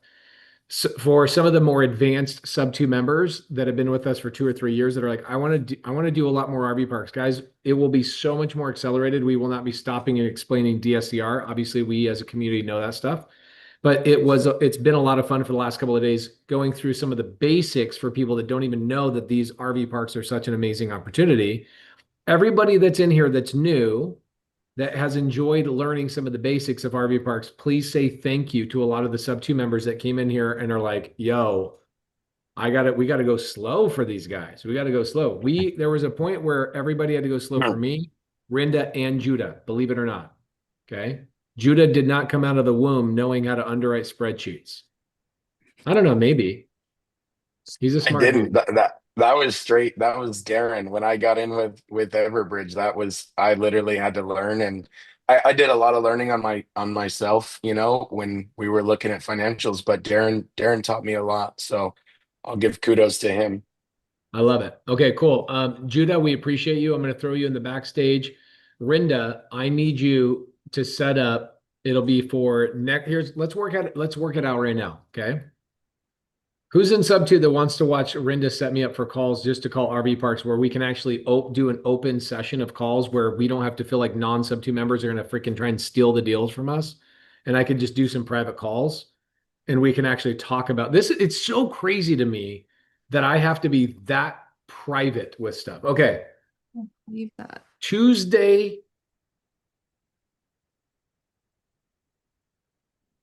Do you have mostly East Coast or West Coast stuff? Mostly because we are looking in Southeast region, so mostly Central and East Coast. Okay, so can you set up some calls from 3 to 6 p.m. my time? I'm going to do this for SubTo family night. Rinda, Tuesday night, the 16th, Rinda calls for RV parks, 3 hours straight. If you can fit them in, I want the worst of the worst. I want the best of the best. I want the people that are cussing at you. I want the people that are saying, I'm ready to go. Okay. If only one park is good for me, I'll be happy. The other 25, I don't care how bad they are. If there are people that are like, never call me again, Rinda, you suck. I want to call those people too. Okay. Okay. All right, cool. So that'll be, guys, everybody in SubTo, that'll be Tuesday night. We'll do it on an open Zoom where I can see all your guys' faces, not a webinar style. I don't like the webinar style where I can't see everybody. And I'll pull Rinda off and I'll do like 15 minutes of questions just real quick. And then tomorrow we've got 3 hours and a bunch of really good goodies. We're going to give you guys a spreadsheet and we're going to show you guys how to get your first deal tomorrow and how to partner up with people like me. Give Rinda love in the side chat. She's going to be teeing us up big time for the calls next week for SubTo Family Night. All right, Rinda? Thanks, Pace. Bye. What shampoo company needs to give you a freaking endorsement for all the shampoo you use? I've You never seen thicker hair in my entire life. you know what, Pace? So after the bird dog thing, I had so many messages that were like, even though Pace doesn't like your hair, I love it. It's so beautiful. I I was like, love. Did you tell him kidding. Pace loves my hair? I was like, he's joking. I have 8 sisters, so I So notice funny. this kind of stuff. But I've literally never seen thicker hair in my life. And I'm like, I swear to you, Costco runs out of shampoo in your neck of the woods. I go to Florida and it's like grows a foot. I'm like, whatever. Rinda, do you have somebody says, does she have extensions? No, that's like legit your real hair. Yeah. I Did always you tease did your people. mom have really thick hair? No, my dad's Hispanic. So I think people think because I'm, yeah, they're like, oh, she's just white. No, it's my Hispanic side. It's all that. Yeah. Yeah. That's how my wife's hair is. It's like really, really thick as well. And she's got that Hispanic side to her. Guys, give Rinda some freaking love. We will see her on Tuesday night next week. And she will be setting up 30, I don't know, probably 10 to 15 calls for me directly to call for the SubTo community directly. And we'll do them all private so you guys can watch me go all the way through. And what's fun about the SubTo Family Night Zooms, I don't feel like I have to like entertain people. It's like the free webinar stuff. I feel like I have to entertain people and tease, and I can't teach the way I want to teach. But we'll have a lot of fun on Tuesday night, the 16th, 3 o'clock to 6 p.m. It will be on the SubTo calendar. Okay, let's do a couple of minutes of Q&A for people. If you have a question, raise your hand. If you can. I don't know if you can. Somebody says, are you getting Morby method tomorrow? I got a question. So Merlin Jessup. Derek Horst. What do you got, Derek Horst? Hey, Pace, thanks. Yeah, no I've been problem. What do on you got? Biz Buy Sell quite a bit lately, and today I spoke with a guy, I guess it was Coldwell Bank, and he was giving me financials and all this information. He was saying I could probably net close to 17,000 a month taking care of this liquor store, cafe, kind of grocery store. in a nice area of San Francisco. And I'm just like, man, all the stuff I've been learning. What kind of angle could I do? Could I use, Pace's list? I almost jumped to it and started calling some of the higher lenders on your list that you gave out. I mean, is that what that's for? We can just go ahead and call these folks and ask away. No. Okay. Great question. So the lenders are on my list are the people that will help you with your down payments. Okay. So when you're buying, and I'll whiteboard some of this stuff tomorrow. I don't have a whiteboard with me right now, or else I'd whiteboard it for you. But the lenders on the private money lender list, they're not going to buy the whole deal for you. They're going to come in with like the down payment. So let's say like this park. I'll kind of walk you through this park for a second. So Glacier Peaks RV parks. Okay, so this park, which I've brought up a couple times, I bought this park for $5 million. Okay, you can see the park, right? Yep. Okay. The seller wanted $200,000 down payment on $5 million park. Right. That's incredibly low, right? It's pretty normal in the creative finance space. You can structure a lot of really great deals like that. So I don't use my own money for real estate. Right. I put my money in my lending business. My lending business makes me a lot more money with my cash. Okay. So if you ever hear the word gator, my gators are making a lot of money on their cash, but I go and acquire assets with no money. Okay, cool. So if I bought something for $5 million and the seller wants $200,000 down payment, where did I come up with the down payment? Well, I call on the list I gave you and I go, hey, I've got a $5 million RV park. The seller's going to let me make payments on 4.8 million and I need $200,000 for my down payment. Do you or any of your friends have any interest in lending on my down payment? And I'll make monthly payments to you. So that $200,000 that I got on the down payment, the monthly payment to that $200,000 is $2,000 a month. Yeah. Okay. Roughly. And my park, that park specifically I showed you guys, makes about $20,000 per month net. So in a year, it makes $240,000 net in my pocket. Yeah. Cool. So that means I buy a park for $5 million. The seller gives me $200,000 down payment. A year after owning the park, I've made 240 grand. I can take that 240 and live on it, or I can take that and pay off my private money lender so I have no more private money lender. That is what those people are for. Does that make sense? Mostly, yeah. I think so. For me, Tell me if you ever say the word mostly, tell me where I got you lost. Well, I have some stronger liquidity than I've ever had right now, and I'm trying to Then what do you need private money lenders for if you have stronger liquidity? because so they're asking like 550, and I could probably put 50 or 100 or 150 down, but I was So like, why don't you just ask them to do seller finance on the rest of it? Yeah, I've been looking at so many deals. I don't remember if this one allows that, but the guy What is it? Okay, so guys, I'm going to teach you guys something. Obviously, you're not in the SubTo community, correct? Yes, correct. Okay, how do I know that? Verbiage and comfort level. Verbiage. It's like, oh, well, it doesn't allow that. Okay, I'll give you a good example. Today I was if you look on my Instagram stories, I went and hung out with Damien, one of my local students, and he just bought a $5.1 million 24-plex. Okay. He got paid $72,000 to buy this property. Beautiful property, fully renovated, got paid $72,000 at close of escrow. When he talked to the broker originally, broker's name is Steve. Broker says, nope, my seller will not do creative finance.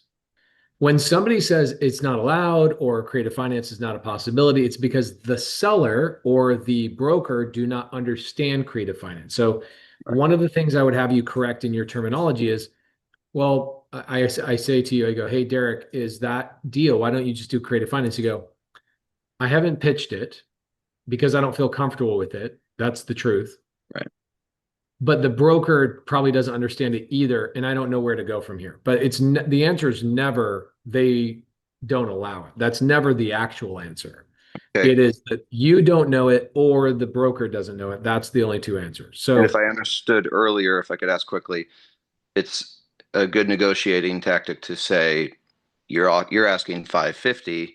How about 600 for seller finance? no, because what you don't want to do, that's a great thought. I appreciate that.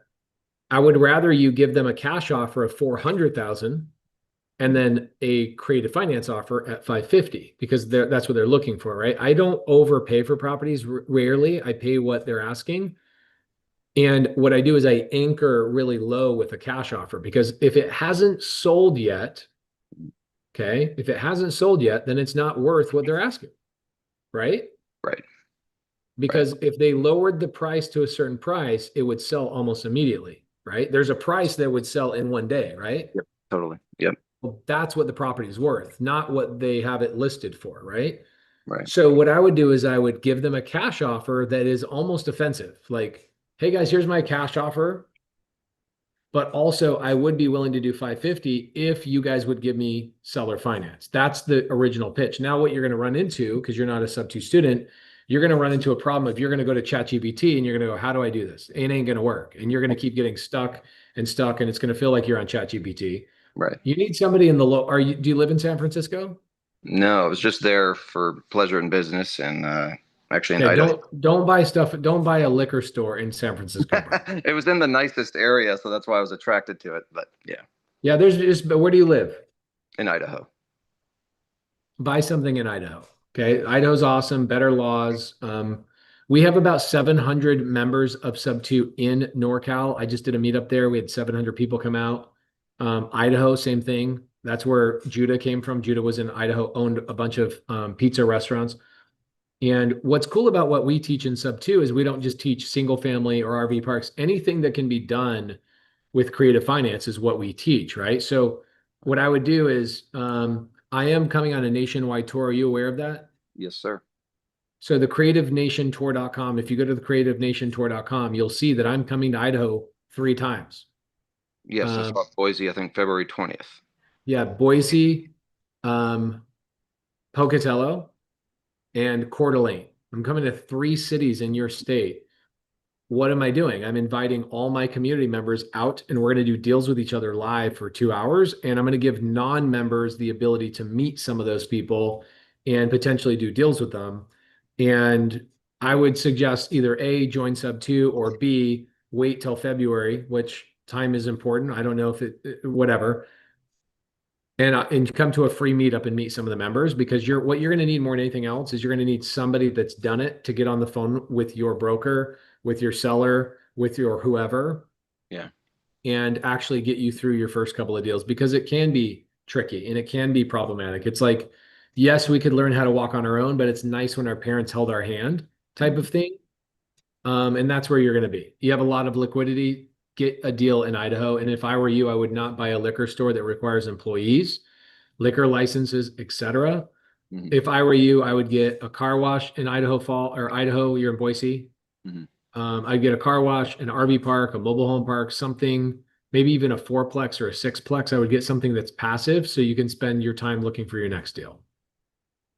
Awesome. So I I so feel like a utilize that liquor as- store is not, I think a liquor store is like level 4 challenging.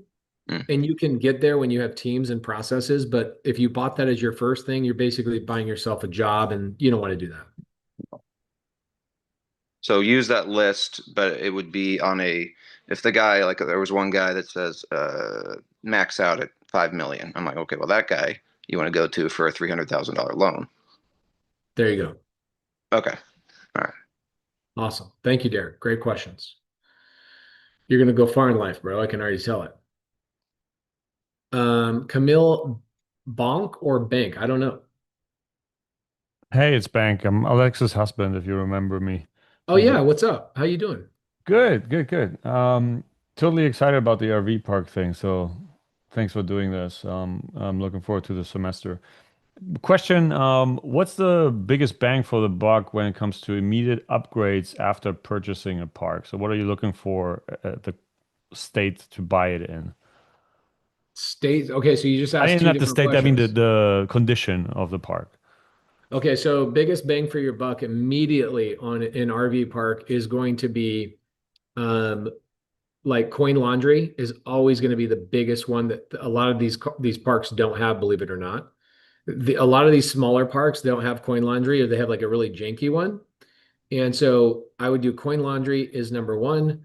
Number two is little what we do is we do little cabins that we rent for 3 times more money. So it's interesting. I'll show you this one right here.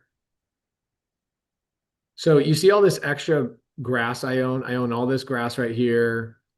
Yep. I own all this grass right here as well. And there's like a little picnic bench in here. Well, what you want to do is you'll see these little cabins. See, there's a cabin here, there's a cabin here, there's cabins underneath the tree. And we even built, you can't see it, but we built 4 cabins right here where this tractor is. And the reason being is because these spots bring in about $1,000 a month, but the cabins bring in like $2,000 to $3,000 a month. And they cost the same to put a cabin up as it does to put a new spot. So you find these little cabins, they cost about $10,000 and you put them there. A $10,000 investment brings in $2,000 a month. So you find little spots on the park to kind of fill in some of the areas that you don't want to put in full on parking spots. And you'll add that park, when I first bought it, was making like $18,000 a month. Now it's up to like $24,000 a month. And by the end of next year, that park will be making me $30,000 a month just because those little cabins we're adding. Got it. Have you played around with vending machines or anything like that I think vending machines are for children. on the park? Yes. I Okay. think about the amount of money you make versus what it takes to restock and like ask people questions and like deal with oh, I got to go to Costco and do the thing and haul the Got it. stuff and Got do it. all. It's not worth it to me. Like Okay. people that talk, there's a point. So think about this, like lemonade stands, are they a good idea? Yes, for a 4-year-old. Are they a good idea for a 50-year-old? No. So when you see people talk about vending machines, I don't think they're a bad idea. I just know they're a bad idea for me. If my team, my staff, let's ask a question here. If my staff has an extra 10 hours a week to deal with all the crap that goes into finding out what people like, getting the coins, dealing with, hey, the thing's broken, getting a handyman to fix the thing. Hey, somebody broke the glass on the thing because they were trying to get a free whatever all those things are. Not Okay. worth it. Yeah. Going to Costco, coming back. It's not just not worth it. It's also, man, if I'm admitting that somebody on my team has 10 hours a week, or let's cut it down to 5 hours a week.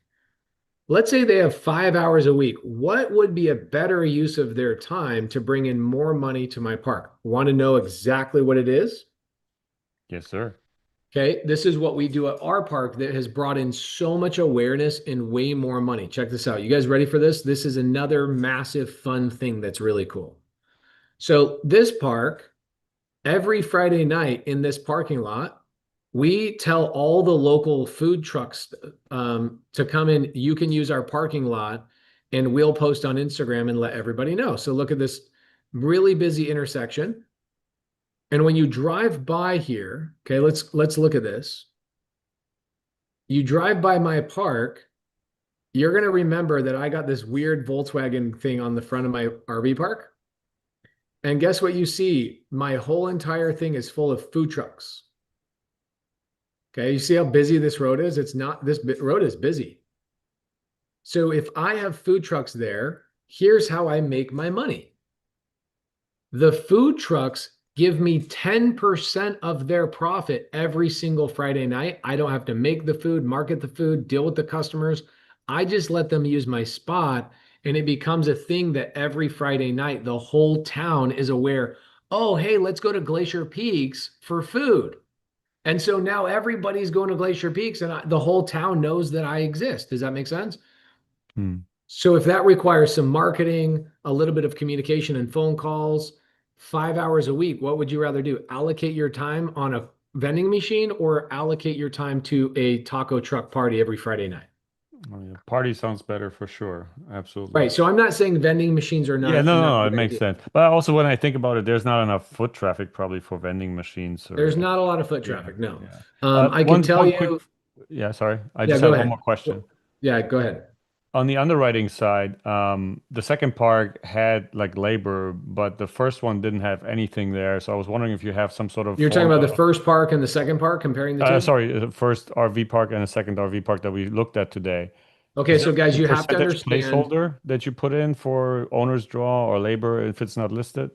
Yes, so you need to put a placeholder in. Here's what's happening again and again and again. I could say this, but people just don't understand it. These people are trying to lie to you. Okay. Have you guys ever seen those things where you like go in a grocery store and they like say special price, and then you like pull the sticker back and the sticker underneath is actually less money than the price they're selling it for right now? Like they're marketing a special price at a higher price. Has anybody ever seen that? Give me a thumbs up if you've ever seen that. Everywhere you go, people are trying to lie to you. Okay. Like the market, it's called marketing, right? So check this out. Let's go, Dominique. I was looking at buying these RVs. Okay. And I'm not a jerk, but I think I come across very dry, and so people think I can be a jerk. I don't think I am, but check this out. Look what I wrote here. You've been in the car industry. This is what I said. You've been in the car industry to know long enough that that's not a discount. That's a marketing strategy used on idiots. You and I are not idiots. If it was worth 500, they'd sell it for that. It's only worth what somebody's willing to pay, as well as you know. Also, dark interiors for old people. Okay. I think I'm funny, but some people might think I'm a dick. So if you look at these prices, okay, check this out. MSRP. Get the freak out of here. People will send you MSRP at $510,000, but they're like, out the door, total cost $330,000, right? It doesn't matter what the industry is, guys. Everybody's trying to lie to you. Okay. Especially in the car industry. The manufactured suggested retail price is $510,000, but my out the door price is $332,000. What are they trying to do? They're trying to establish value and then go, look at this great price you got, right? We all know, sadly, human beings have to be manipulated with marketing or else they don't feel like they got a good deal. Sad, but it's true. These tactics will never go away because human nature doesn't change. Humans want to feel like they got a deal, right? So what they do is they're intentionally leaving things out of their numbers. And when you're underwriting, and you'll see this in a lot of the 4 live underwriting sessions we do every week, and we've been doing them for 5 years, is why our SubTo community is doing the most transactions than anybody in the country. You will learn that going through and sniffing out the poop that they're lying to you about is a very critical thing. So placeholders will be a requirement. You'll go, the number one that you're going to run into is that these RV park owners are like, well, I'm operating the park, so there's no payroll. Well, I don't know about you guys, but I'm not interested in running an RV park. I'm interested in owning an RV park that pays me to own it. That's what I'm interested in. So these old people, sorry, I love old people. They're cool, but I just want to point out these people are in a different phase of life where they're ready to retire. Those are not 18-year-old and 14-year-olds. They are old people. So I need to say the word old people. So don't be like, Pace is an he's judgmental towards old people. You know what I am? I can run faster than you. So neener. Okay, so these older people are living at the property, and when it says NOI, their net operating income, that's actually their paycheck. But if I'm an investor, I need to hire somebody to take that spot. Right. And then more importantly, I need to have CPAs and I need to have a bookkeeper. And I have some expenses that they're not incurring because Martha's doing the bookkeeper and James is out there talking to the clients that are pulling in their RVs that need help getting backed up into their spot. Those people don't put their payroll on the numbers at all, 99% of the time. And the brokers are not going to go, Martha, you're asking me to sell your RV park, but you're not putting the correct numbers on here. And I just don't feel appropriate lying to buyers. Do you think any real estate RV park broker is going to say any of that? No. they're going to do whatever they possibly can to sell you a belief that those are all the financials. I mean, heck, it's in a Microsoft Excel spreadsheet, so it must be right. I have never once seen financials other than my own company. I've never once seen financials that were legit when I was buying a company, buying an RV park, buying an Airbnb, especially Airbnb people. They're liars, the biggest liars of all time. Anytime I've bought something from somebody else, 100% their data is false or uneducatedly false. They don't know how to. So let's think about this. James and Martha that are running the RV park, did anybody actually ever teach them how to run financials and like run an enterprise, or are they treating this RV park like their personal bank account? Probably the latter. There you go. So are their financials going to be nefariously incorrect, meaning they are intentionally trying to defraud you? Or is it probably more likely that they just don't know what they're doing? And that's where the opportunity is for us, is that we know what we're doing and we know how to run an actual business. Yeah. Okay, so they're not bad people. They just have bad habits. And because of their bad habits, we get to benefit from that. So great question. Freaking love it. Let me do one more question. I want to go spend the night with my kiddos. Man, I got 54 questions on here. Dang, guys. Daniel Andrews, what's up?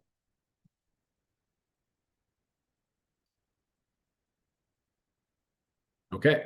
Daniel doesn't want to chat. Let me go to Merlin Jessup. Merlin, you had a question earlier. I hope you can figure out how to mute yourself. Merlin, what's up? Hey, what's up, bro? Shazam, Merlin, what's up? What do you got? Yeah, two questions. So first question is, I'm a swimming pool builder in Southern Utah, and I want to learn how to, like, first of all, I want to ask your opinion on what you think the value is to add swimming pools to RV parks. Like, is that something that brings the value up? Yes, it definitely does if you are in a market that does not have seasonality. Okay, so for example, I would never put an RV park in Montana. I would never have a pool at my Montana RV park. Never. 8 months out of the year, people aren't going to use it. 4 months out of the year, most RV park operators, they're not hanging out the RV park, right? They're parking their RV while they go travel to to Glacier National Park or Yosemite or whatever. They're not hanging out at the park that long. And most of the RV parks that have pools are parks that I will never own. It's like the Yogi Bear RV parks. It's the KOAs that are franchised, and they're massive, like 400 spots. They have a rec center. They have a pool already, but like small to mid-size RV parks, I would never put a pool there. I think one, the liability, right? Because now I have to like warn people. I wouldn't do it, but I could see in some parks. The only park I ever stayed in, I stayed in 50 parks in 6 months. The only park I ever stayed in that had a pool was in San Diego. The other 40, 39 of them did not have a pool. So I don't see the value of that really for other people, but I think that there's probably a couple of markets that would make sense, maybe like hot parts of Texas where it's hot all the time. I think it would probably add some value, but the operator would have to be okay with dealing with the liability that comes with the pool. That makes sense. Yeah, I'm in Southern Utah, so it's somewhat seasonal, but I mean, you're pretty warm. Like you're, what are you, St. George or Hurricane? Yeah, both. Okay, cool. So you guys get kind of cold. So you guys are like swimming 6 months out of the year, probably. The other 6 months you're not. No, Yeah, I don't think your RV park owners are going to care about building pools. Okay. There's some down here like the Yogis that have, we've actually built a few in RV parks down here, but I was just trying to think of a creative way to take my existing business and, sort of provide a value to both if I acquire RV parks. So I think the smartest thing for you to do on your swimming pool business, and you already know this answer, so I'm not educating you, I'm educating everybody else, is to scale that business as much as you possibly can. I would also maybe start a division in parts of the country that don't have seasonality, like Arizona. We swim 10 months out of the year. mm-hmm. Why not find a foreman that will build stuff down here and start scaling your marketing and start doing Instagram posts and get a lot more pool builds. And I would scale that business building way more pools. Dude, everybody has a pool here. And it's not just everybody has a pool here. I'm tearing out my $250,000 pool right now and rebuilding a whole new $250,000 pool because it has a leak in it. And I can't fix the leak. So I got to tear out the whole freaking thing. So, and it's 20 years old. It just needs to be all redone anyway. And it needs to be updated with new lights and new whatever. That's the cool thing about having a pool company in a hot pool market. St. George's kind of similar, but not quite as good. And also your market's not that big. Our market here in Phoenix, we're the sixth largest city in the country. If I were you, I would scale my pool business, maybe even start a pool cleaning company down here and really run, kill it there. And I would just buy RV parks as passive income because one day you're going to wake up and go, I hate doing pools and I don't want to do this anymore. And I hate having all these crews and dealing with customers and all these Karens that are not happy with the pool that they asked for and the change order. You deal with all the crap that I don't want to deal with anymore. I used to be a contractor for 10 years. The homeowners were always the worst part of it. So I would keep those isolated as two different things. Okay, cool. That makes sense. And then the other question I have is, I met you at one of Keaton's events like 2.5 years ago, and I had no idea what SubTo was, and I bought your Gator course thinking it was a SubTo course, and then like 2 months after that, then I found a deal where I was able to get into a house, and it's on a 3-year balloon, and now I just feel like since I started my business in 2020, and I'm kind of running into an issue where I feel like I am not going to be able to get it refinanced by the time that 3-year balloon is up. Okay, so a couple of things. No, Gator is part of my community, but Gator is the portion of our community that learns how to fund other people's deals. And SubTo is how we find deals, build wealth. It's a much larger investment to be a SubTo member than it is to be a Gator. Gators learn how to get access to my capital and fund other people's deals. Pretty simple stuff. You have a 3-year balloon. When did you buy it? I bought it last July. So okay, so you did a SubTo deal. Is that what it is? It's a wrap. Okay, you bought it on a wrap from another investor. From a seller, yeah. Okay, cool. So you definitely are not a SubTo member because one of the biggest rules is you never buy on a wrap, you only sell on wraps. So you made a major mistake there. Is it what's your interest rate he gave you? So it started at 5.5, goes up 0.5%. Okay, it's not bad. And it's you're saying you won't be able to refinance it because you are too busy building your other business, which means you haven't stacked enough cash quite yet to put yourself in a position to refinance that house. Is that correct? Correct. And then my business is not open. So why not just sell the house? I would But I don't know if I can get what I've agreed to pay for it. got it. Okay. So one of the things I teach the SubTo students is something called the balloon extension clause, which you obviously are not educated on. A balloon extension clause would tell a seller, hey, I'm cool signing for a 3-year balloon. But if it doesn't appraise for what I bought it for 3 years later, then it automatically extends an additional 3 years on the balloon until the property actually appraises what I bought it for. And you obviously weren't educated on that, so that's going to bite you in the butt. If it was me, I would just go back and renegotiate with the seller and saying, hey, this is going to put me in a tough spot. Can I renegotiate my balloon? That's what I would do. Okay, makes sense. And to answer your question, my interest rate started at 5.5. So that's not bad. I mean, interest rates are going to come down next month and they'll come down again by the end of the year.